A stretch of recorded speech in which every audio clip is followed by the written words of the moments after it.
चर्चा विद चित्रा में आप सभी दर्शकों का बहुत बहुत स्वागत है। सनातन धर्म को लेकर इस देश में नए सिरे से बहस छिड़ी हुई है, लेकिन बहस इस बात को लेकर भी है कि बाबाओं में आपस में वाक युद्ध हो रहे हैं। एक तरफ अनिरुद्धाचार्य हैं जो अपने बड़बोले बयानों की वजह से लगातार महिलाओं के निशाने पर हैं, तो एक तरफ हैं करोली शंकर महादेव, जिनकी ओर से दावा यह किया जाता है कि अब तक उन्होंने 10 लाख लोगों का इलाज प्राचीन पद्धति की ओर से किया गया।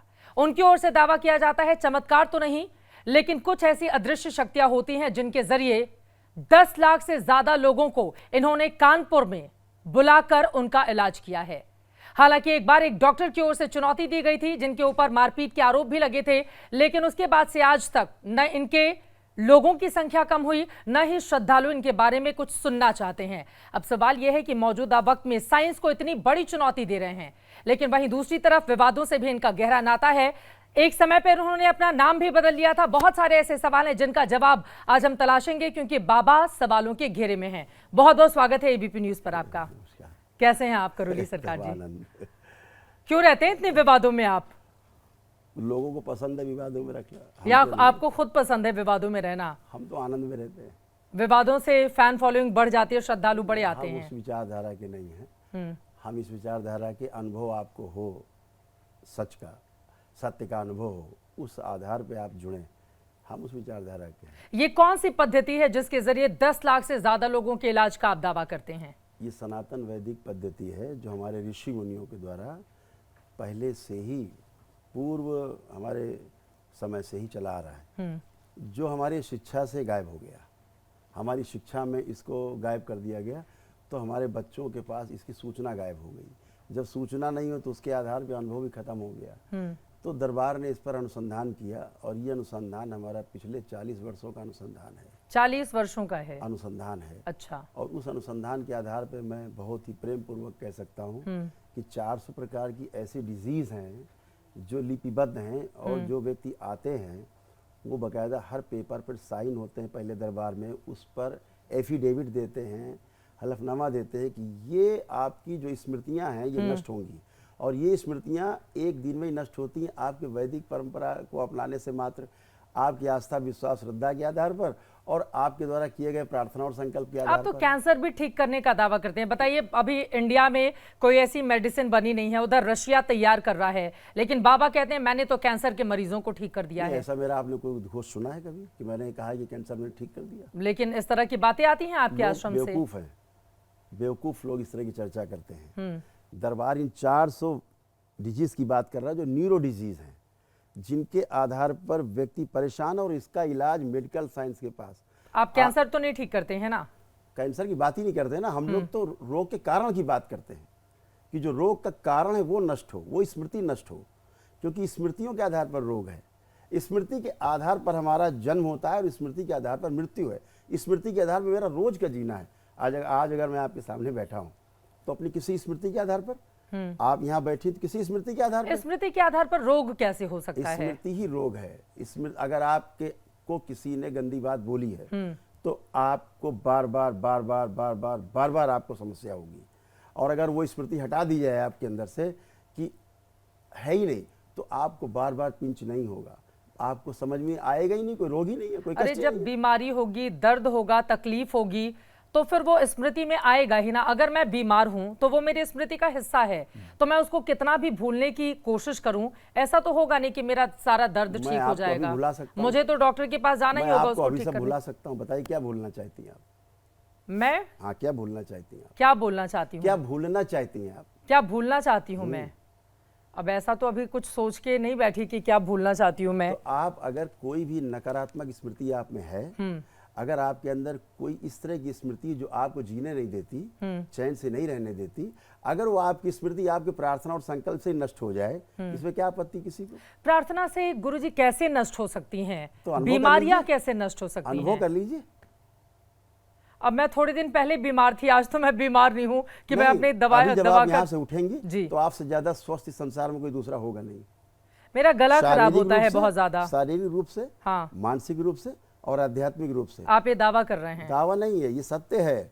अभी जब आप उठेंगे तो आप ये महसूस करेंगे कि आपको कोई प्रॉब्लम नहीं है। तो क्या आपके अंदर से सकारात्मक पॉजिटिव एनर्जी आ रही है जिससे आसपास के लोगों के ऊपर असर पड़ता है, आप ये बताना चाह रहे हैं? कैसे होगा अगर मेरे अंदर कोई नेगेटिविटी है, नकारात्मकता, वो कैसे दूर होगी? अगर आप सकारात्मक हैं और आप कहीं बैठते हैं तो लोग सकारात्मक हो जाएंगे।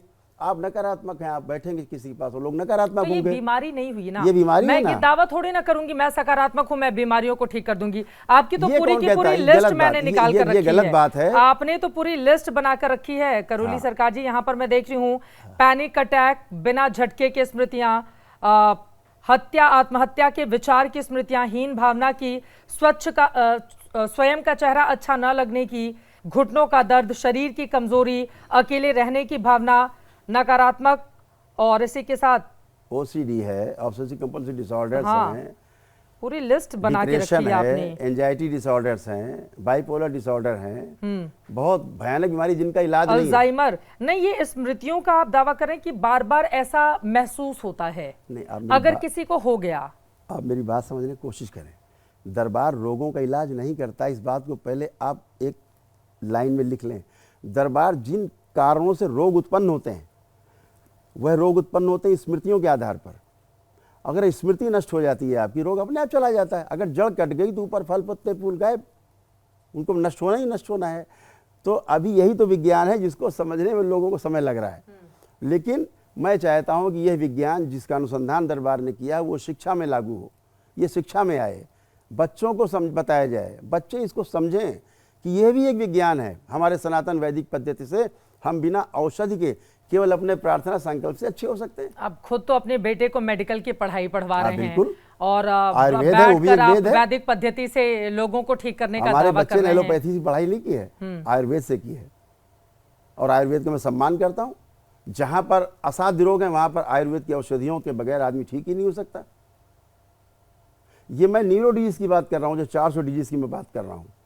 और जो दरबार से लोग जाते हैं, लास्ट में एक इवैल्यूएशन फॉर्म होता है जहां पर लिखा होता है कि यदि आप दरबार के इस वैदिक अनुष्ठान से असंतुष्ट हैं, आपको कोई लाभ नहीं हुआ है, आप क्लेम करिए, आपने जो भी खर्च किया वापस ले लीजिए। माहौल बना देते होंगे ना, एक होता है कि बाबा के दरबार में आदमी जाता है, पूरा माहौल बना देता है, वहां पर जाकर बिल्कुल बाबा के वश में, मतलब वशीकरण होता है, क्या आदमी फिर क्या करेगा? क्या वशीकरण है कुछ अंगूठी? अरे आपके दरबार में वैसा माहौल रहता होगा ना? नहीं, कुछ पहना तो नहीं है आपने? कोई ताबीज गंडा, कोई धागा धूगी, कोई नहीं, कुछ भी नहीं पहना है बाबाओं जैसा कोई वो। केवल रुद्राक्ष आपने पहना है, कुछ नहीं पहना है। मैं तो लोगों से मिलता भी नहीं हूँ, स्क्रीन पे मिलता हूँ। मैं अभी यहाँ बैठा हूँ, दिल्ली में रहूंगा तो लोग दरबार में हैं, वहाँ स्क्रीन पे वो हमें देखेंगे, उनको मैं अपनी स्क्रीन पे देखूंगा, बात करूंगा, वो कहते हैं गुरुदेव बिल्कुल स्वस्थ हूँ, मुझे बीमारियां लेके आज एकदम अच्छा हूँ, मुझे कोई कष्ट नहीं है। लेकिन डॉक्टर जब आपके दरबार में जाते हैं वो कहते हैं मुझे तो कोई चमत्कार की अनुभूति नहीं हुई, फिर आपके ऊपर आरोप लगते हैं आपने उनको पिटवा दिया। देखिए, अगर आप मुझसे बात करना चाहेंगे तो मेरे जैसे व्यक्ति से आप बात करा पाएंगे, तभी बात समझ पाएगा। आप मेरी बात अब स्पेस वैज्ञानिक से कराने लगेंगे, ना वो मेरी समझेगा ना मैं उसकी समझूंगा। तो जो एलोपैथी के डॉक्टर्स हैं उनका विज्ञान का सम्मान है, जहां तक वो पहुंचे हैं उनका सम्मान है, उनकी सर्जरी का सम्मान है, लेकिन औषधियां उनकी बिल्कुल बेकार हैं। उनके पास 3 औषधि के अलावा चौथी औषधि नहीं। तो आप डॉक्टर ही बन जाइए ना, फिर बाबा बनने की क्या जरूरत है? मैं डॉक्टर से आगे की बात कर रहा हूँ। आप डॉक्टर से भी आगे की बात कर रहे हैं, बिल्कुल। आप भ्रम फैला रहे हैं लोगों के बीच में। ठीक है ना, इसको भ्रम मान लीजिए। हाँ, अगर सनातन वैदिक अब गरीब लोग आते हैं, उनको ना समझ होती है, बेचारे गरीब लोग, कम पैसे वाले, उनके अंदर भ्रम नहीं पैदा करते हैं। निःशुल्क इलाज होता है उनका, निःशुल्क स्मृतियां नष्ट होती है, निःशुल्क सारे अनुष्ठान होते हैं उनके। आइए देखिए रिकॉर्ड, आइए दरबार, आपका स्वागत है। तो स्मृतियां नष्ट करने के लिए कोई वैदिक मंत्रोच्चार भी करते हैं? कुछ नहीं करना होता है। दरबार के ब्राह्मण वैदिक परंपरा से जो भी हमारे यहाँ अनुष्ठान कराए जाते हैं, हवन इत्यादि होते हैं, उसमें लोग शामिल होते हैं केवल, और अपने लिए प्रार्थना संकल्प करते हैं। जो हमारे आचार्य हैं दरबार के, ब्राह्मण हैं, कम से कम 30 ब्राह्मण हमारे दरबार में हैं, जो आचार्य हैं एकेडमिक, वो इन सब पद्धतियों को के आधार पर लोगों को अनुष्ठान में शामिल करते हैं। ब्राह्मणों को ही आपने भर के रखा हुआ है, आरोप लगेंगे आपके ऊपर जातिवाद के। ठीक है, आप कह रहे हैं ब्राह्मण ही इलाज करते हैं इसका। जैसी दृष्टि उसको वैसे सृष्टि दिखाई देगी। जिसमें कामुकता है उसको कामुकता का ही वर्णन करेगा चारों तरफ, जिसमें अच्छा अच्छा है वो अच्छी बात करें। आपके कुछ और विवादों पर मैं आऊं उसके पहले मैं आपसे निवेदन करूंगी कि एक बार जरा जिक्र कीजिए कि आखिर वो कौन सी पद्धति है जिसके जरिए आप इलाज करने का दावा करते हैं और उसकी पूरी की पूरी प्रक्रिया क्या होती है। मान लीजिए कोई आपके वहां जाता है, मैंने देखा कि आप बैठे हुए मंच पर सामने माइक में अपना वक्तव्य दे रहा होता है कि मैं इस बीमारी से पीड़ित हूं और मुझे मैंने देखा उसको चक्कर आते थे, गिरता था, तो उसको आपने 3 बार उठक बैठक करवाई और फिर आपने कहा तुम ठीक हो गए हो, वापस जाओ। फिर वो अपने बेटे की बात करता है। हाँ, मैंने कहा चेक कर लो आप ठीक है कि नहीं। यस मैं ठीक हूँ, उसकी बात पूछिए ना। मैं नहीं कह रहा हूँ कि आप ठीक हो गए, वो कह रहा है कि मैं ठीक हूँ। कुछ लोग तो ये भी कहेंगे ना अपने ही लोगों को बिठा के बाबा वीडियो तो ठीक है, बनवाते हैं। मेरे पास यही तो काम है, रोज रुपया सबको देता हूँ, अपने लिए बुलवाता हूँ, यही तो मेरे पास काम। मेरे पास तो पेड़ लगा है ना रुपए का। ये दरबार चंदा नहीं लेता, ये दरबार किसी से चंदा नहीं लेता 1 रुपया। तो इतना पैसा कहाँ से आता है बाबा के पास? दरबार वैदिक अनुष्ठान से जो पैसा आता है उसी को खर्च करता है इन सब पे। क्या है प्रक्रिया आपकी, कैसे होती है, जरा इसके बारे में इसके लिए बताइए। अनुभव करिए, कभी दरबार आइए। दरबार में आऊंगी तभी हो पाएगा, अभी नहीं बताएंगे। नहीं, बता दर्शक सकते हमारे हैं। कह रहे हैं कि बाबा जी से पूछिए जरा। हाँ ठीक है ना, अगर आप पूछना चाहते हैं तो सिर्फ इतना समझ लीजिए कि वैदिक परंपरा के द्वारा, सनातन वैदिक परंपरा के द्वारा दरबार में आपके अंदर अगर आस्था, विश्वास और श्रद्धा है आपके अंदर उस सनातन वैदिक परंपरा के प्रति, और आप अपने प्रार्थना संकल्प से स्वस्थ हो जाते हैं, ये विद्या है, इससे अतिरिक्त कुछ नहीं। और दरबार ये भी कहता है कि अगर आप ऐसा आपको नहीं लग रहा है कि आप नहीं स्वस्थ हो रहे हैं तो आप क्लेम करिए खड़े होकर सामने। उसके लिए दरबार समय देता है। आखिर में जाते समय एक इवैल्यूएशन फॉर्म होता है जिसे भरना होता है कि मैं स्वस्थ हुआ या नहीं हुआ। वो भर के जाता है कि मैं स्वस्थ हुआ तो ठीक है। मतलब गंभीर बीमारियों को नहीं, जो स्मृतियां होती हैं, आदमी को लगता है कि मैं इसका शिकार हो गया हूं, उन बीमारियों को आप खत्म करते हैं, उनके मन से वो विकार हटा देते हैं कि नहीं आप बिल्कुल स्वस्थ हैं। बार बार इसको अपने दिमाग में मत लाइए, आप इसका दावा कर रहे हैं। तमाम शारीरिक, मानसिक और आध्यात्मिक जो कष्ट हैं वो एक दिन में ही समाप्त हो जाते हैं, पहली बात जो कष्ट हैं। लेकिन जो असाध्य बीमारियां हैं वह आपके प्रार्थना संकल्प से इसलिए धीरे धीरे मुरझाने लगती हैं क्योंकि आप उधर औषधि ले रहे हैं उस असाध्य रोग की, और इधर से उस कारण था उस रोग का, जो कर्म भोग थे। हमारे जो सिद्धांत हैं वैदिक कि हमारे कर्म भोग जैसे होते पिछले जन्मों के, मेरे द्वारा किए गए या मेरे पूर्वजों के द्वारा किए गए कर्मों के, उन स्मृतियों के आधार पर उनको रोग रहे हैं। उन रोगों के आधार पर स्मृतियां छूटी मृत्यु के बाद, वो स्मृतियां हम में रहती हैं और उन स्मृतियों के आधार पर हम में रोग बनते हैं। अगर वो स्मृतियां नष्ट कर दी जाएं तो रोग और कष्ट अपने आप ही समाप्त हो जाते हैं। आप असाध्य रोगों का भी इलाज आयुर्वेदिक जड़ी बूटी से करते हैं? आयुर्वेदिक से, आयुर्वेद से जो असाध्य रोग हैं उनका आयुर्वेद पद्धति से हमारे डॉक्टर्स हैं, ये सारे डॉक्टर्स हैं, दरबार में डॉक्टर्स भी हैं सारे, वो उनका इलाज करते हैं। तब लोग क्यों कहते हैं ये बड़ा तंत्र मंत्र करवाते रहते हैं अपने वहां पर बुलाकर और फिर सबको सम्मोहित करके फिर इलाज करने का दावा करते हैं बाबा? सम्मोहित क्या होना, सम्मोहन काहे का है, इसमें काहे का सम्मोहन है? किसको किसको आप सम्मोहित करेंगे? आप स्वस्थ होते हैं, सबसे बड़ा सम्मोहन यही है। ये आप देखते हैं कि 10,000 लोग हर महीने इकट्ठे होकर दरबार से आके दीक्षा लेते हैं, हमारे बाबा से दीक्षा लेते हैं, बिल्कुल हमारे गुरुदेव से। मैं दीक्षा देने का माध्यम हूँ, ठीक है, मैं अपने गुरुदेव की ओर से दीक्षा देता हूँ। तो वह क्यों आते हैं? कृतज्ञतावश कि वो स्वस्थ हुए हैं, उनका परिवार स्वस्थ हुआ है। तलाक के केसेज हैं, आप मेरे सामने खड़े करिए ना 2 तलाक लेने वाले लोग और देखिए, अगर आपके सामने इसी स्टूडियो में बुलाइए आप, अगर वो ये कहें आपके सामने कि हम तलाक नहीं लेना चाहते, बिल्कुल नहीं चाहते, आप उनका ब्रेन वॉश कर देंगे? बिल्कुल नहीं करते, स्मृतियां नष्ट हो जाएंगी गंदी। तो टीवी पर बैठकर जो हमारे इस तरह के मान लीजिए परिवार के लोग हैं वो सुन रहे हैं, उनकी स्मृतियां नहीं, बाबा के दरबार में ही आना पड़ेगा, ऐसे भी नष्ट हो जाएंगी। तो बताइए कैसे कैसे करेंगे? बुलाइए किसी को, आप खड़ा करिए। और जो लोग सोच रहे होंगे, बहुत सारे ऐसे लोग होंगे जो सोच रहे होंगे कि बाबा के पास पहुंचना तो बड़ा मुश्किल है, अगर वो कुछ बताएं, कोई उपाय बताएं। मुश्किल है, आना मुश्किल है, वो जा नहीं पाएंगे, घर में ठीक हो जाएंगे, ऐसे व्यक्ति को बहुत धन्यवाद, अपने घर में रहे, दरबार से प्रार्थना पूजा करे, ऐसे घर में ही लोग स्वस्थ होते हैं। ठीक है, चलिए, बाबा के बहुत बड़े बड़े अपने दावे हैं लेकिन मेडिकल साइंस इनको प्रूव नहीं करता है, तो बाबा के दावों को हम इतर रखते हैं। ये भी बात सच है कि हजारों की तादाद में लोग हर रोज जाते हैं इनके आश्रम में कानपुर में और वहां पर उनकी ओर से दीक्षा ली जाती है। पागल तो है नहीं जो 10,000 लोग हर महीने आकर के दीक्षा लेते हैं कृतज्ञतावश, कि जो कहीं ठीक नहीं हुए, औषधियों से ठीक नहीं हुए, क्योंकि नकली रोग हैं।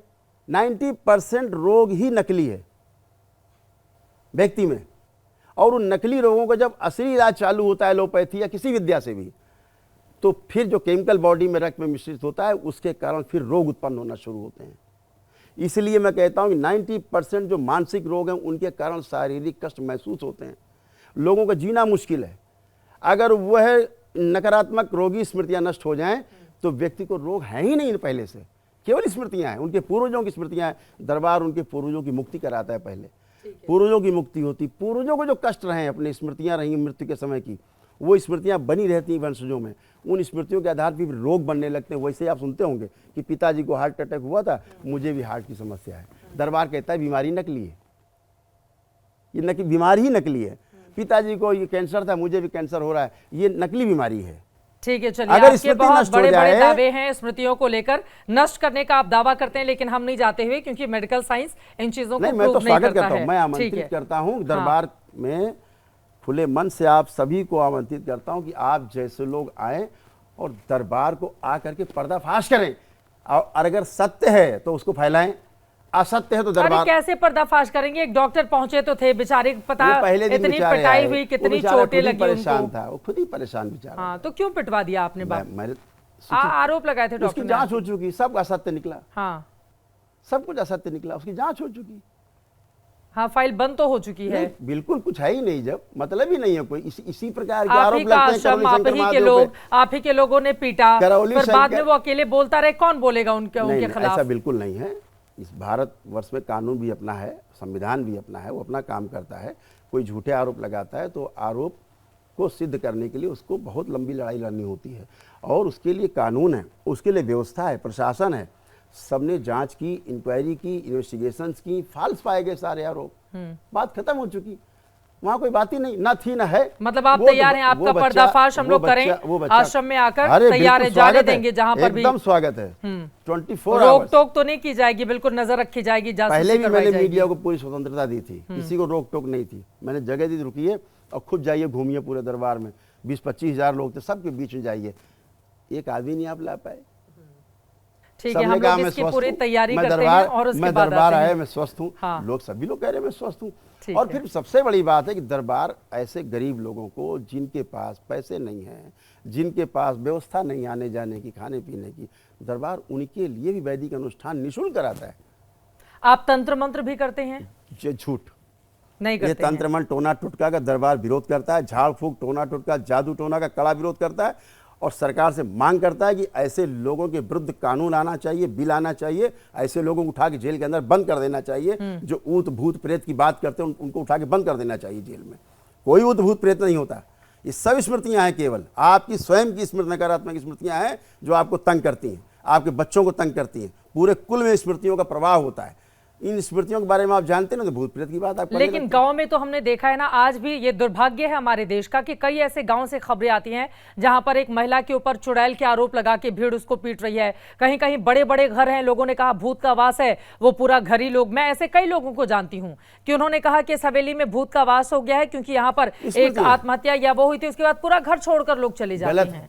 दरबार कभी किसी अपने भक्त को, किसी शिष्य को नहीं कहता आप घर छोड़िए, कभी नहीं कहता। लोग कहते घर में समस्या, कहते घर उनको डर लगता है घर के अंदर जाने पर, उनको लगता है भूत प्रेत का वास हो गया है वहां पर। समस्या घर में नहीं है, समस्या स्वयं में है।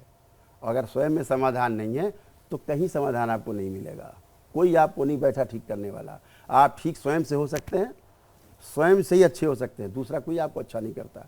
अगर आप दवा भी खाते हैं तो आप में स्मृति होती है कि मैं दवा, ये डॉक्टर बहुत अच्छा है, इससे आदमी आते ठीक होते हैं, मैं भी जा रहा हूं, अगर मुझे डॉक्टर मिल गया और मैं दवा खाऊंगा तो ठीक हो जाऊंगा। मतलब आप ये कह रहे हैं कि जो दरबार में आए वो इस भरोसे के साथ आए कि दरबार उसके साथ जो करेगा उस भरोसे में उनको फायदा मिलेगा। अगर आप डॉक्टर विश्वास में शक्ति होती है। अगर आप डॉक्टर के पास भी जाते हैं तो विश्वास से जाते हैं ना, विश्वास में कि मैं वहां जा रहा हूं, मुझे विश्वास है, बहुतों को ठीक किया, वहां भी ठीक हो सकता हूं। तो ये अनिरुद्धाचार्य के ऊपर विश्वास क्यों नहीं कर पा रहे हैं करोली बाबा? नहीं, बात केवल आप लोगों में इतना झगड़ा क्यों चल रहा है? वो आपके बारे में टिप्पणी करते हैं, आप उनके खिलाफ मोर्चा खोल कर रखे हुए हैं। नहीं, मोर्चा नहीं खोला मैंने, उनकी गलत बातों का मैंने केवल विरोध किया। मैं अनिरुद्धाचार्य का विरोध नहीं कर रहा हूँ, मैं अनिरुद्धाचार्य की गलत स्मृतियों का विरोध कर रहा हूँ। मैं उनसे ये कहना चाहता हूँ, बराबर कहता रहा कि आप ऐसी बातें ना बोलें जो परिवार में, बच्चों में, अभिभावकों में, पेरेंट्स में एक शक का वातावरण पैदा करे, एक अविश्वास का वातावरण पैदा करे। आप ऐसा बोल करके माता पिता और बच्चों के बीच में लंबी खाई खड़ी कर रहे हैं। आप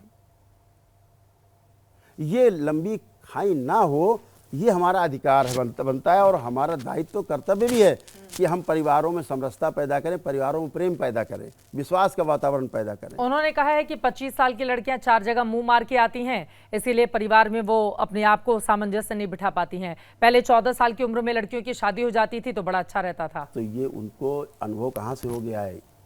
मैं तो अनुभव की बात कर रहा हूँ, सूचना की बात मैं मानता नहीं। दरबार पूरा अनुभव पे आधारित है। आप दरबार आइए, वैदिक प्रक्रिया करिए, आप स्वयं अनुभव करिए। ऐसे ही मैं केवल उनकी बात से आप सहमत हैं या असहमत हैं?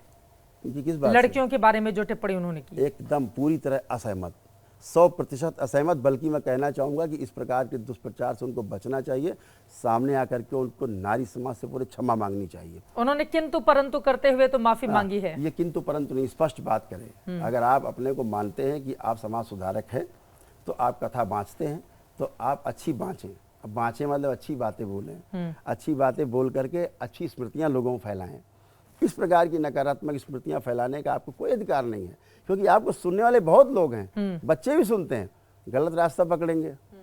एक तरफ तो आप दुनिया भर का ढोल मंजीरा बजा करके एक इस तरह की कथा में कामुकता पैदा करते हैं बच्चों में, और फिर बाद में कहते हैं साहब ये तो कामुक हैं।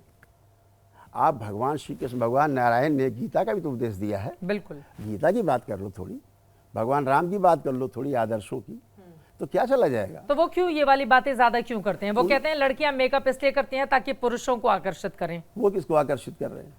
वो भी तो पेंट पोत के बैठे पूरे चेहरे पे। मेकअप करते बाबा। बहुत देख लीजिए सामने, उनसे पूछ लो भाई तुम क्यों, उनका आप मुंह धुलवा दीजिए, देखिए असली रूप सामने आ जाएगा। आपको लगता है कि वो मेकअप करके बैठते हैं? सामने है ही मेकअप। अरे भाई इतने डिजाइनर कपड़े पहनने की क्या जरूरत है भाई? इतने डिजाइनर और चुन्नी डाल के बैठने की क्या आवश्यकता है उनको? काजल वाजल तो लगाते हैं, अगर कुछ महंगे कमी कपड़े है, भी अगर पहनते कुछ कमी महसूस होती है आपको अपने सौंदर्य में, तो आप उसको बाहरी आवरण से पूर्ति करते हैं। तो उनके विचारों में सौंदर्य है कि उनके चेहरे का सौंदर्य लोग देखें? नहीं, तैयार होके तो बैठते हैं वो। हाँ, तो तैयार होके बैठते हैं, तो अंदर से भी तैयार होके बैठे हैं, अंदर से ज्ञान के रूप में भी। सूचनाएं बहुत है, ज्ञान कम है। आप भी मेकअप करते हैं? देखो ना कितना किया हुआ है। आप नहीं करते हैं? देखिए ना, मतलब मेरे सामने तो नहीं दिख रहा है। हाँ, नहीं, अगर कहीं भी देखा हो आपने कभी मेरे को मेकअप, यही मेरा मेकअप है, मैं जो बोलता हूँ यही मेरा मेकअप है। अनिरुद्धाचार्य आगे ये भी बोलते हैं कि 15 अगस्त इसलिए मनाया जाता है क्योंकि अगस्त ऋषि ने समंदर पी लिया था। तो 1 अगस्त से अंग्रेज इतना थर-थर कांपने लगे कि उन्होंने निर्णय किया कि अब तो 15 अगस्त को हम लोग हिंदुस्तान छोड़ देंगे। तो फिर वो हिंदुस्तान छोड़कर चले गए। क्या कहें इस आदमी के बारे में, शब्द नहीं इस आदमी के बारे में। भ्रम फैलाने के अलावा इनके पास कोई काम नहीं है। एक्शन भी तो नहीं हो रहा है। अगर वो भ्रम फैला रहे हैं, गलत बयानी कर रहे हैं, तो कुछ हो भी तो नहीं रहा है। ये काम व्यवस्था का है, जो शासन है, जो तंत्र है, उसका काम है कि हम लोग तो बात को उठा सकते हैं। ऐसा लग रहा है अभी थोड़े सॉफ्ट हो गए हैं आप। उस दिन तो कह रहे थे अनिरुद्धाचार्य के खिलाफ मोर्चा खोलेंगे, दरबार में आपकी ओर से कहा गया था कि देश के अलग अलग हिस्सों में प्रदर्शन करेंगे। मोर्चा तो तब तक चलता रहेगा जब तक क्षमा नहीं मांग लेंगे। क्या मोर्चा खोला है आपने? वैचारिक मोर्चा है। मैं तो कहता हूँ बुलाइए मेरे सामने, आप बात कराइए अनिरुद्धाचार्य जी से, मेरे सामने बिठाइए। वो आप पर भी टिप्पणी करते हैं दरबार में कि ऐसे बाबाओं के पास जाने की जरूरत नहीं है जो भ्रम फैलाकर इलाज करते हैं। ठीक है ना, भ्रमित आदमी को भ्रमित दिखेगा, जो खुद भ्रमित उसको भ्रमित दिखेगा। आप भी इलाज का दावा करते हैं? अनिरुद्धाचार्य कोई दावा नहीं करता। मतलब मैं सनातन वैदिक पद्धति से आपकी रोगी नकारात्मक स्मृतियों के नष्टीकरण की बात करता हूँ। जो रोगों का कारण है, रोगों का कारण नष्ट हो जाने के पश्चात रोग अपने आप गायब हो जाता है। ठीक है, रोगों के नष्टीकरण के लिए हम भौतिक बात कर रहे हैं, हम भौतिक बात ही नहीं कर रहे हैं, हम तो अभौतिक बात कर रहे हैं। जिस अभौतिक समस्या के कारण आपको भौतिक समस्याएं दिख रही हैं फिजिकल, अपने आप ही नष्ट हो जाती हैं। अगर आपको किसी व्यक्ति ने कोई खराब बात बोल दी, अगर वो आपकी स्मृति से नष्ट कर दिया जाए, ना आए कभी आपकी स्मृति में, तो फिर आपको कष्ट भी नहीं होगा। ठीक है। अनिरुद्धाचार्य का एक और बयान है, उनकी ओर से कहा गया है कि 5 साल के बच्चे की आंखों पर अगर चश्मा लगता है, 12 साल के बच्चे को अगर हार्ट अटैक आता है, या मतलब बालों को लेकर भी उनकी टिप्पणी कि 8 साल 9 साल के बच्चों के बाल अगर गिर जाते हैं, झड़ जाते हैं, तो इसके पीछे की वजह यह है कि माँ बाप ने शादी के पहले अपना वीर्य वो इस्तेमाल करते हैं, कहीं खर्च कर दिया है, और इस वजह से बच्चों को ऐसी तकलीफ होती है, वो बचा कर रखें इसको, और भी बहुत सारी बातें कहते हैं। उसको बताना फिर टीवी पे अच्छा भी नहीं लगेगा। तो उनकी बात से आप कितने सहमत हैं? इस पर कोई टिप्पणी नहीं करेंगे, बहुत अशोभनीय वार्ता है ये। इस तरह की वार्ता को तो हम चर्चा भी नहीं करना चाहते, समाज में खुले मंच से नहीं बात करना चाहते। इस गंदी बातों के लिए, चर्चा के लिए मंच नहीं है। तो इतनी गंदी बातें अनिरुद्धाचार्य करते हैं जो अंदर है ना संत समाज है, उनके अंदर होगी। संत कहाँ के हैं ये? हाँ, कथावाचक हैं वो, कथावाचक है मात्र। नहीं, लेकिन जो संत समाज है भाई, ऐसे लोग सनातन धर्म को नुकसान भी तो पहुंचा रहे हैं। जिस सनातन धर्म के लिए न जाने कितने लोग जिनको हम नहीं जानते, वो दिन रात एक करके इसके प्रचार प्रसार के लिए लगे हुए हैं। अगर इस तरह के बाबा जो सोशल मीडिया पर वायरल भी होते हैं जबरदस्त तरीके से, उनके वीडियो हालांकि कई लोग मस्खरी के लिए भी देखते हैं, क्योंकि कई उनके इस तरह के संवाद होते हैं कि मस्खरापन होता है उसमें, लेकिन इस तरह की बातें अगर वो करेंगे तो फिर बच्चों पर या परिवार के ऊपर या समाज में क्या इसका गलत असर नहीं पड़ेगा? जाहिर है सर, अभी नारी सम्मान के विरुद्ध इनकी टिप्पणियों ने कि बच्चियां ऐसे करती, मुंह मारती, बच्चियां ऐसे महिलाओं की वैश्याओं से तुलना करते हैं वो। हाँ, उनकी ओर से की गई है तुलना। मुझे तो हर बच्ची में, हर स्त्री में माँ दिखती, मेरी पत्नी में ही मुझको माँ दिखती है। अब क्या करें इसके लिए, मैं कैसे टिप्पणी करूं? मेरी धर्म पत्नी जो थी, मुझे तो उसके अंदर ही माँ दिखाई देती है। पत्नी में माँ कैसे दिखाई दे सकती है? माँ तो दिखती है। कैसे? अरे माँ है ना, तो दिखती है, कैसे दिखेगी? कैसे? वही तो मैं, पत्नी में माँ कैसे? भाव से। और कैसे? भाव से दिखती है। अब बाबा जी, ये थोड़ा ज्यादा नहीं हो गया? आप वहां तक पहुंचे नहीं ना अभी, इसलिए आपको ज्यादा लग रहा है। जिससे आपने विवाह किया, आपके दो बच्चे हैं, आप कह रहे हैं पत्नी में माँ नजर आती है। दायित्व तो पूरा हो गया। अब तो मेरी माँ की तरह ही है वो। मतलब आप जब से सनातन धर्म के लिए काम करने लगे, तब से फिर वो, जब से मेरे वैवाहिक दायित्व पूरे हो गए। वैवाहिक दायित्व मतलब जो हमारी जिम्मेदारियां थी परिवार की, हमारी पूरी हो गई, मैंने निभाई अपनी धर्म पत्नी के प्रति, अपने बच्चों के प्रति, और अब वो सक्षम है अपने कार्य करने के लिए।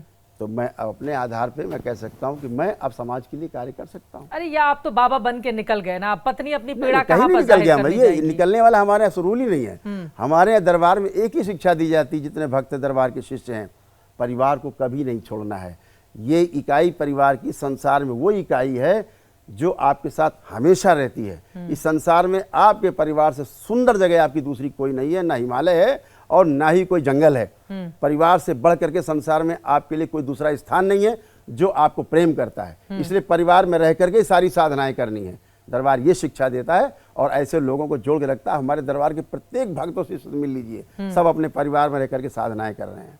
दरबार भगोड़ा नहीं है, घर परिवार छोड़ के भाग गया, ऐसा भगोड़ा नहीं है। हम अपने देश के सभी साधु संतों का सम्मान करते हुए ये कहना चाहते हैं कि इस प्रकार के जो लोग हैं, जो सनातन धर्म को बदनाम कर रहे हैं, जो सनातन धर्म को एक नई गंदी दिशा में मोड़ना चाहते हैं, और इस प्रकार के लोगों को डराने धमकाने का भी काम चालू हो गया। गोलीकांड चालू हो गए लोगों को डराने धमकाने के लिए। बोलो मत, वो कह रहे साहब कोई बोलेगा अनिरुद्धाचार्य के खिलाफ तो साहब जो है गोली मार दी जाएगी, बिल्कुल गोली मार दी जाएगी। इस तरह से डराने से भारत डरेगा? अरे भारत मुगलों से नहीं डरा, ये भारत अंग्रेजों से नहीं डरा, और ये भारत इन गुंडों से डर जाएगा? अरे लेकिन गोली चल गई है बरेली में। इनकी ऐसी गोलियां कितनी चलती रहेंगी, इन्हीं के कारण गोलियां चल रही हैं। वो बता रहे हैं गुंडे हैं, उन्होंने कहा सनातन धर्म के खिलाफ कैसे बोल सकते हैं खुशबू? मैं यही तो कह रहा हूँ, इन्हीं की वार्ता से लोग उत्तेजित हो रहे हैं और नारियों के प्रति उत्तेजित ज्यादा हो रहे हैं। नारियों के अत्याचार शुरू हो रहे हैं, नारियों पर गोलियां चलने लग गई हैं। पहले तो गाली से काम चल रहा था इनका, अब गोलियों से, क्योंकि इन्होंने कोई खंडन नहीं किया है। उन्होंने कहा अनिरुद्धाचार्य जी के लिए कोई खंडन आया नहीं, ये गलत है। सनातन धर्म में हिंसा का कोई स्थान नहीं है, कोई इन्होंने खंडन किया नहीं, अभी तक इनके लोगों ने कोई खंडन किया। इसका क्या मतलब निकलता? आप समर्थन कर रहे हैं उसका, हिंसा का, और इसका मतलब है आगे बच्चियों को गोलियां मार दी जाए अगर बच्चियां अगर कोई विवाह करती हैं, प्रेम विवाह करती हैं। वो तो लिव इन रिलेशनशिप पर भी कहते हैं कि ऐसे कुत्ते बिल्लियों की तरह हैं ये। कौन से लिव इन की बात कर रहे हैं? वो उनका लिव इन है क्या जानते हैं लिव इन के बारे में? शादी के पहले लड़के और लड़कियां साथ में हमारे शास्त्रों में 8 प्रकार के विवाहों का वर्णन है। 8 प्रकार के: ब्राह्मण विवाह, दैव विवाह, आर्ष विवाह, प्रजापति विवाह, गंधर्व विवाह, राक्षस विवाह, पैशाचिक विवाह और असुर विवाह। 8 प्रकार के विवाहों का वर्णन हमारे शास्त्रों में है। उसमें गंधर्व विवाह भी है। गंधर्व विवाह ने जैसे आजकल का प्रेम विवाह है, बच्चों जो बगैर माता पिता को बताए अगर कर रहे हैं तो उसके लिए आपको क्या समस्या है? उनकी निजता है ये। और अगर बच्चे उस दिशा में चले, मैं स्वयं गंधर्व विवाह में प्रेम विवाह है, प्रेम विवाह कि पहले एक दूसरे को जाने, पसंद करें, उसके बाद विवाह करें। ये नवा विवाह जो लेके आए हैं, अब बाहर से आ गया लिव इन करके, ये बाहर से आया है कि शादीशुदा स्त्री पुरुष किसी अपने परिवार को छोड़ करके, पति पत्नी को छोड़ करके दूसरे किसी शादीशुदा या अविवाहित किसी के साथ रह रहे हैं, ये अनाचार, ये दुराचार, ये व्यभिचार है, ये उनका लिविंग हो सकता है। हाँ। मैं कह रहा हूं बच्चे गंधर्व विवाह अगर कर रहे हैं, उसका कोई समर्थन नहीं करेगा, उसका अपने कोई नहीं परिवार करता। को छोड़कर किसी बिल्कुल की पे कोई समर्थन सरेआम इसका विरोध नहीं करता हूं करेगा। मैं ऐसी घृणित चीजों का। लेकिन हाँ। अगर दो बालिग बच्चे, हाँ, दो बालिग बच्चे, दो अविवाहित बच्चे अगर अपना वर चुनते हैं, एक दूसरे को चुनते हैं साथ रहने के लिए, इसमें क्या आपत्ति है किसी को? ये उनकी निजी चीज है। कानून समर्थन करता है, हमारा भारत का सर्वोच्च न्यायालय ने उनको कवर दिया हुआ है, हमारे भारत का कानून समर्थन करता है उनका, तो ये कौन होते प्रश्न उठाने वाले? कुत्ते बिल्ली बोलते हैं उनको। तो कुत्ते बिल्ली, उनको बच्चे कुत्ते बिल्ली नजर आते हैं, तो क्या कर सकता हूं मैं इसके लिए? अनिरुद्धाचार्य की लेकिन जुबान नहीं बंद हो रही है। उनकी इतनी आलोचना, बनारस में हमने देखा कैसे बहुत बड़ी तादाद में महिलाएं सड़कों पर उतरी, उन्होंने प्रदर्शन किया। खुशबू पटानी का हम सब जानते हैं, मेरे साथ बहुत सारी महिलाएं ऐसी हैं जो इस तरह की जो गलत बयानबाजी है, इसको गलत भी नहीं, दरअसल इसको फूहड़ बयान कहेंगे, जो फूहड़ बयान वो देते हैं उनका विरोध करते हैं, लेकिन उसके बावजूद वो चुप होने को तैयार नहीं है। अपनी बातों को वो पीठ पर बैठकर जायज बताते हैं। ठीक है, इस बात को समाज में आके मीडिया चैनल के सामने बोलें कि उन्होंने जो बात कही बिल्कुल सही, फिर से बोल के दिखाएं कि बच्चियां मुंह मारती हैं 4 जगह। अब नहीं बोलेंगे? नहीं, बोले कि दिखाएं। आपको क्यों लगता है कि अब नहीं बोलेंगे वो? उनको एहसास हो गया गलत बोला उन्होंने। अच्छा, बस अहंकार है उनका, तो क्षमा नहीं मांग रहे हैं। ठीक है, तो अब नहीं बोलेंगे, आप ये कह रहे हैं कि अब मुझे नहीं लगता है बोलेंगे। कि अब उनको समझदारी काफी विकास हो गया है। आपकी कोई बातचीत हुई है? नहीं, मेरी हुई नहीं है, होगी तो कोई आपत्ति भी नहीं है। ठीक है, मैं तो चाहूंगा कि वो, मैंने तो कहा है हाँ। कि जिस दिन वो क्षमा मांगेंगे, मैं पहला व्यक्ति होऊंगा जो चल करके उनको जा करके सम्मान करूंगा।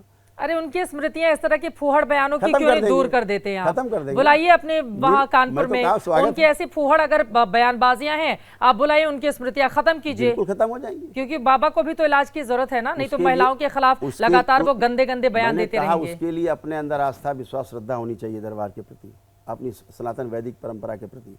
अगर वो संकल्प करके आते हैं दरबार में, सब खत्म हो जाएंगे। आप भी बाबा हैं, आपके भी लाखों फॉलोअर हैं, लेकिन जब भी इस तरह के बाबा को लेकर सवाल खड़े किए जाते हैं उनके गंदे बयानों पर, तो फिर एक तबका आ जाता है ये बताते हुए कि ये लोग सनातन धर्म को बदनाम कर रहे हैं, इन्होंने तो ठेका ले रखा है सनातन धर्म को बदनाम करने के लिए। तो उनके लिए क्या संदेश है आपका?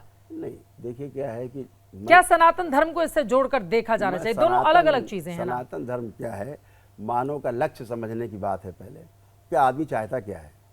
हर आदमी सुख चाहता है, और सुख ही नहीं चाहता है, निरंतर सुख चाहता है, कंटिन्यू हैप्पीनेस चाहता है, सुख का कहीं पे डिसकंटिन्यूटी ना हो, ये चाहता है।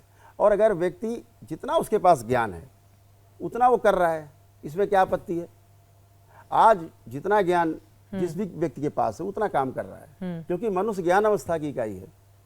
ये कुत्ता बिल्ली नहीं है कि माता पिता से जो इस मेमोरी मिल गई, वो उनको आहार, निद्रा, भय और प्रजनन की जो उनको स्मृतियां हैं वो उसी आधार पर काम करेंगे। उनको सिखाने के लिए कोई टीचर नहीं है, लेकिन मनुष्य को सिखाने के लिए टीचर हैं, माता पिता हैं, गुरुकुल हैं, गुरु हैं, आचार्य हैं।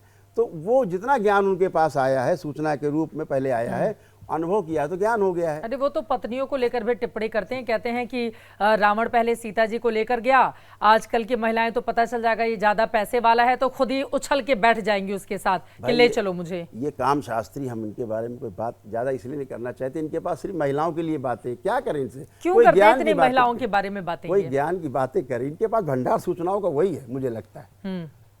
तभी तो बोलते हैं अंदर से वो। अगर स्मृतियां ना हो तो नहीं बोलेंगे, दरबार आ जाए उनकी स्मृतियां एक दिन नष्ट कर देंगे, अगले दिन से वो नारियों की अच्छी बात करेंगे। तो आपको लग रहा है कि उनकी स्मृतियां नष्ट किए जाने की जरूरत है महिलाओं को लेकर गलत बयानबाजी का? कभी मिलेंगे तो नष्ट करूंगा। क्यों? मैं अनिरुद्धाचार्य को अपराधी नहीं मानता, मैं संसार में किसी को अपराधी नहीं मानता। मैं अपराधी मानता हूं तो नकारात्मक रोगी स्मृतियों को अपराधी मानता हूं। अगर लोगों से नकारात्मक रोगी स्मृतियां नष्ट कर दी जाएं तो उनके अंदर एक गंदा विचार नहीं आएगा। ठीक है, एक और विचार आ गया है। देखिए, आपसे बातचीत करते करते एक और बाबा का बयान आया है जो बहुत चर्चा में है, और ये हैं उत्तर प्रदेश के बुलंदशहर में जूना अखाड़े के महामंडलेश्वर यति नरसिंहानंद सरस्वती ने महिलाओं को लेकर विवादित बयान दिया है। उन्होंने कहा है कि जो महिलाएं एक बेटे को जन्म देती हैं वो नागिन की तरह होती हैं। यति नरसिंहानंद ने कार्यक्रम में बैठी महिलाओं से कहा है कि आप अपने परिवार को बड़ा कर लो वरना 2-2 रुपए में बिक जाओगी। अब किस परिप्रेक्ष्य में कहा मुझे महिलाओं और मुसलमानों को जोड़ते हुए उन्होंने, वो उन्हीं से पूछ लीजिए, इसके बारे में तो उनके बारे में कुछ नहीं कहेंगे आप? ठीक है, मुझसे तो इस बारे में अगर बात की जाए, वैचारिक बात की जाए कि कोई भी हो, मतलब चाहे वो केवल साधु संत की बात नहीं कर रहे, समाज का कोई व्यक्ति हो, अगर नारियों के लिए इस प्रकार की अभद्र टिप्पणी करता है तो वो निंदनीय है, घोर निंदनीय है। और वो निंदा से बच नहीं सकता। भाई मैं कहता हूं अगर बच्चों ने ये आपका समाधान क्या है, मैं पूछना चाहता हूं ऐसे लोगों से जो अनिरुद्धाचार्य जी जैसे लोग हैं कि आपके पास कोई पैकेज है, कोई आपके पास समाधान है कि अगर बच्चे गलत रास्ते में चले गए, मैं स्वयं दैव विवाह और जो हमारा ब्रह्म विवाह है, यानी जो माता पिता की सहमति से हो, समाज की सहमति से हो, मैं उसको सर्वश्रेष्ठ मानता हूँ। या लड़के लड़की ने एक दूसरे को पसंद कर लिया, माता पिता से अपनी चर्चा करते हैं, वो स्वीकार लेते हैं, फिर वो विवाह होता है, मैं इसको सर्वश्रेष्ठ विवाह पद्धतियों में मानता हूँ स्वयं।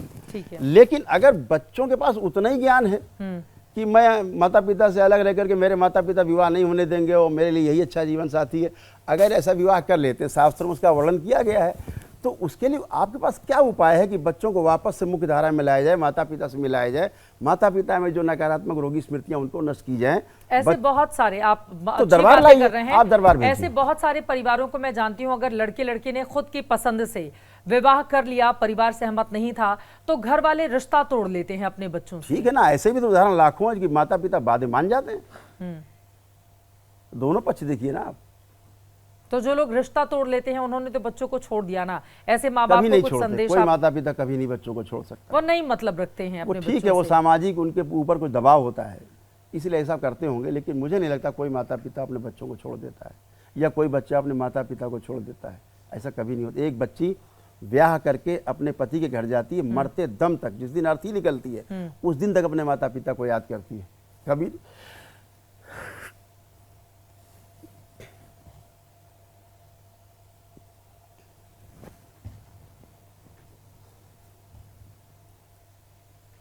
आप भावुक हो रहे हैं ये बातें कहते हुए, लेकिन सच्चाई तो है ना कि अगर अपनी पसंद का विवाह कर लिया तो फिर परिवार वाले उससे रिश्ता तोड़ लेते हैं। ये जिम्मेदारी किसकी है? माँ बाप की भी है, समाज की भी है, धर्माचार्यों की भी है, बिल्कुल, और आचार्यों की भी है। इसके लिए दोषी बच्चे नहीं हैं, पिछली पीढ़ी दोषी है चित्रा जी, जो बच्चों को संस्कार नहीं दे पाई है। यही दरबार कहता है कि ऐसे बच्चे लाओ ना दरबार में, देखो माता पिता कैसे चरण छूते हैं झुक करके, दोनों बच्चे कैसे माता पिता के चरण छूते हैं, कैसे अपनी गलती को स्वीकार करते हैं, क्योंकि केवल नकारात्मक गंदी स्मृतियां नष्ट होंगी उनमें से, और माता पिता में भी उनके प्रति जो क्रोध है वो स्मृतियां नष्ट हो जाती थी। कैसे प्रेम से रहते हैं। मेरे पास रोज ऐसे लोग आते हैं, मेरे पास ऐसे तमाम लोग रोज आते हैं जो अपने बच्चों से परेशान हैं, लेकिन बच्चे जब आते हैं तो वहाँ माता पिता के चरण छूते, कहते हैं मुझसे बहुत गलती हुई। क्यों कहते हैं? क्योंकि बच्चे माता पिता के विरुद्ध जा ही नहीं सकते। आप लोग लव जिहाद और इन चीजों पर भी काम कर रहे हैं या आप अपने आप को दूर किए हुए हैं? यही है, नकारात्मक स्मृतियां हैं जो बच्चों को इस तरह मोड़ती हैं। दरबार में से तमाम बच्चे, मैं आपको मिलवा सकता हूं व्यक्तिगत, लेकिन मैं समाज में नहीं मिलवा सकता आपको, व्यक्तिगत मिलवा सकता हूं। भीड़ है मेरे पास जो दूसरे मजहब के प्रति आकर्षित हुए और ये कि मर जाएंगे, कुछ भी हो जाए यही शादी करेंगे, अगले दिन वो कहते हैं मुझे पता ही, उनको यही नहीं पता किसकी बात कर रहे थे, वो किसके साथ शादी की बात कर रहे थे, उन्हें पता ही नहीं है। आज भी 4-4, 5-5 बच्चियां स्कूल जा रही, कॉलेज जा रही। आपकी बातों से मुझे लग रहा है कि बाबा जी ब्रेन वॉश करते हैं बच्चों का, तभी तो स्मृतियां खत्म होती हैं। अंग्रेजी में कुछ ही बोल सकते हैं, जैसे आप गंधर्व विवाह को लिव इन बोल सकते हैं। गंधर्व विवाह ही लिव इन है। मैं इनके तथा उस लिव इन की बात नहीं कर रहा हूँ जो अव्यभिचार है, जो शादीशुदा लोग और शादीशुदा लोग, उसका कोई समर्थन, उसका तो समाज में कोई समर्थन वो रह रहे हैं किसी के साथ, वो गंदगी की बात नहीं कर रहा हूँ। ठीक है। मैं बात कर रहा हूँ अपने उन बच्चों की जिनके पास ज्ञान का अभाव है और उस ज्ञान के अभाव के कारण, भय के कारण, भ्रम के कारण वो विवाह कर लेते हैं, बच्चे अपने साथ एक साथ रहना स्वीकार करते हैं। तो ऐसा भी तो होता है कि बाद में कभी विवाह भी कर लेते हैं वो, ऐसा भी होता है कि कभी उनके माता पिता स्वीकार भी कर लेते हैं उनको। ये भी तो पक्ष है एक, कि केवल यही है कि व्यभिचार हो रहा है। अगर कोई एक बच्ची अपने किसी को वर मान करके, पति मान करके, कुछ भी जीवन साथी मान करके साथ रह रही है, तो ये कौन सा वेश्यालय हो गया? ये कौन सी परिभाषा दी जा रही? बच्चों को गालियां बक रहे हैं आप, गंदी गालियां बकी जा रही हैं। इससे बड़ी गाली क्या हो सकती है? अब तो जेन जी को लेकर इतनी सारी चर्चा मैं अगर कहूं जी, अगर मैं आरोप लगाऊं किसी व्यक्ति पे, वह सच्चा आदमी है, कि तू चोर है, तूने वहां चोरी की, इसको बुरा लगेगा? नहीं लगेगा। चोरी नहीं की है उसने, और मैं कहूं ने तुमने चोरी की है, तुम चोर हो, उसको बुरा नहीं लगेगा? बहुत बुरा लगेगा कि मैं चोर नहीं, मेरे लिए चोर। अब अगर वो बोले कि मैंने चोरी नहीं की, अरे साहब ये तो यही चोर है, क्योंकि ये बोल रहा है मैंने चोरी नहीं की। इस प्रकार के लोगों का विरोध करता हूं। और यकीनन 21वीं सदी जिसमें हम जी रहे हैं, इस तरह की भाषा के लिए जगह भी नहीं होनी चाहिए। दुनिया कहां से कहां जा रही है और हम अपने बच्चों को दिग्भ्रमित करने का काम कर रहे हैं, जिनमें से एक दो बाबा जिसका जिक्र और लगातार एबीपी न्यूज के हमारे दर्शक देख भी रहे हैं। अब मैं आ जाती हूं आपके कुछ व्यक्तिगत जीवन पर। आपको नाम बदलना पड़ गया, आपके ऊपर भी तो इतने मुकदमे लदे, आप भी राजनीति में गए, वहां पर सफल नहीं हो पाए, फिर आपने अपने आप को बाबा बना लिया। ऐसा नहीं है। हाँ, ऐसा बिल्कुल भी नहीं है। मैं 16 वर्ष की उम्र से अपने गुरुदेव के साथ रहा, ठीक। उसके बाद मैंने किसानों के लिए संघर्ष किया। मैं अपने जीवन में कभी चुनाव नहीं लड़ा, न चुनाव के मेरे कीड़े हैं लड़ने के, जो बाबाओं के प्रकट हो जाते हैं, लोगों के प्रकट हो जाते हैं, खून में कीड़े पड़ जाते हैं चुनाव लड़ने के। मैं कभी चुनाव जीवन में लड़ा नहीं। अपने एक ग्राम सभा सदस्य से लेकर के लोकसभा तक कोई भी चुनाव में कभी लड़ा नहीं, न लड़ने की अभिलाषा रखता हूँ। मेरे को पहली बात तो मैं पॉलिटिकल नहीं हूँ, समाज के लिए रहता था, किसानों के परिवार से था, तो किसानों के प्रति मुझे थोड़ा सा भाव था। आपके बेटे तो आगे ना पॉलिटिक्स में? कौन पॉलिटिक्स में? बड़े वाले बेटे, उनको लेकर कहा जा रहा है कि वो बीजेपी से चुनाव लड़ना चाहते हैं। ठीक है ना, चुनाव लड़ना नहीं चाहते। हाँ, ये जरूर है कि वो भाजपा में है, तो इसके लिए क्या कर सकते हैं, वो उनका निर्णय है, अधिकार है उनका, बालिग है, मैंने तो नहीं रोका। वो लंदन में पढ़ते थे, ठीक है, उन्होंने प्रेम विवाह किया, ठीक है, उन्होंने बताया लंदन में ही विवाह किया, मतलब नहीं विवाह नहीं किया, बताया कि हम पसंद करते हैं। हाँ। तो हमने कहा बहुत अच्छी बात है, आ जाइए। दोनों का विवाह करवा दिया, वो भी लंदन में पढ़ते थे, दोनों का विवाह हो गया, इसमें क्या आपत्ति हो गई? अपने बेटे को आप पढ़ा रहे हैं लंदन में, हाँ। और यहाँ पर आप दावा कर रहे हैं तंत्र मंत्र और इसके जरिए पलट कर हमसे पूछेंगे ना, में आ गए बच्चों के किसी भी अधिकार को मैंने कभी कटौती नहीं की। मैंने अपने बच्चों का कभी रिपोर्ट कार्ड नहीं देखा स्कूल का कि कितने नंबर आए। मैं आपसे बहुत दावे से कह रहा हूँ, मैंने अपने बच्चों का कभी रिपोर्ट कार्ड नहीं देखा। बच्चे आए भी, पापा मेरे से नंबर, थैंक यू बेटा, बहुत बढ़िया, खुश रहो। कभी मैं स्कूल नहीं गया, बच्चों की एक भी पेरेंट्स मीटिंग में नहीं गया। मुझे इस शिक्षा से मेरा कोई, ये मानता हूँ इस शिक्षा का भी ज्ञान बच्चों को होना चाहिए, जो स्कूली शिक्षा है, लेकिन उसके साथ साथ जो हमारी वैदिक शिक्षा है, जो हमारी सनातन वैदिक शिक्षा पद्धतियां हैं, उनकी जानकारी भी होनी चाहिए बच्चों को, ये जरूर होनी चाहिए। मूल्य शिक्षा का अभाव है, जो मूल्य शिक्षा हमारे स्कूल कॉलेज से गायब है। मैं आपके मुकदमों की बात कर रही थी कि जब आप मुकदमे लाइए, बताइए। मैं आपके चैनल पर दावा कर रहा हूँ, फिर हाँ, आपके चैनल पर दावा कर रहा हूँ, अपनी जिंदगी में पूरे, आज मैं 62 वर्ष की उम्र का हूँ, कभी भी मैं किसी भी क्रिमिनल केस में मैं कभी जेल गया हूँ, कभी क्रिमिनल केस में मैंने जाके कोई बेल कराई हो, चोर की सजा मेरी सजा नहीं, मेरे सामने व्यक्ति आ जाए, उसके मुंह पे कालिक पोत दे थोड़ी सी। आरोप लगाते हैं आपके अरे आरोप तो लगाते रहेंगे लोग, उनको विचारो काम ही क्या है आरोप लगाने वालों, और काम क्या उनके पास। मेरे ऊपर तमाम मुकदमे लगाए गए, मेरे ऊपर तमाम मुकदमे लगाए गए। राजनीति, जब मैं किसानों की राजनीति करता था, मुलायम सिंह जी की गवर्नमेंट ने मेरे ऊपर तमाम मुकदमे लगाए। लेकिन यह भी सत्य है कि कैबिनेट की आपातकालीन बैठक में जब बड़ा आंदोलन हुआ किसानों का, तो कैबिनेट की आपातकालीन बैठक में मुलायम सिंह जी की अध्यक्षता में मेरे सारे मुकदमे विड्रॉ किए गवर्नमेंट ने, गवर्नर को गया, गवर्नर अध्यादेश बना और मैं जेल से बाहर आया। ये तो आंदोलन है। तो आंदोलन में अगर कोई जेल गया तो अपराध है, आंदोलन में सभी जेल जाते हैं, पूरा देश जेल गया है अंग्रेजों के खिलाफ आंदोलन करके, इसमें कौन सी आपत्ति है? मैं फिर जाने को तैयार हूँ। मुलायम सिंह जी ने, मैं राम मंदिर में आंदोलन जेल गया तो इसका अपराधी हो गया, मैं अपराधी हो गया इससे। इनके चिल्लाने से क्या होगा? प्रमाण होने चाहिए, प्रमाण। और जो केस मुझ पे लगे कुछ भी नहीं है, सब खत्म हो चुके। तो जिस तरह के बयान देते हैं लोग, इन नासमझ लोगों के लिए हम सिर्फ प्रार्थना कर सकते हैं कि इनकी स्मृतियां गंदी नष्ट हो। चले ठीक है, अब ये जो स्मृतियां हैं वो कैसे नष्ट होंगी, बाबा उसके लिए आगे कैसे अपने कदम बढ़ाएंगे, अनिरुद्धाचार्य के साथ इनका जो वाक युद्ध चल रहा है वो कहां पर जाकर खत्म होगा? क्या वास्तव में अनिरुद्धाचार्य की स्मृतियां खत्म करके महिलाओं के खिलाफ लगातार जो गंदे बोल उनकी ओर से बोले जा रहे हैं उस पर ये रोक लगा पाएंगे? ऐसे तमाम सवाल हैं जिसके लिए हमें आगे आने वाले वक्त का इंतजार करना होगा। लेकिन बहुत धन्यवाद एबीपी न्यूज के स्टूडियो में आने के लिए, चर्चा विद चित्रा का हिस्सा बनने के लिए।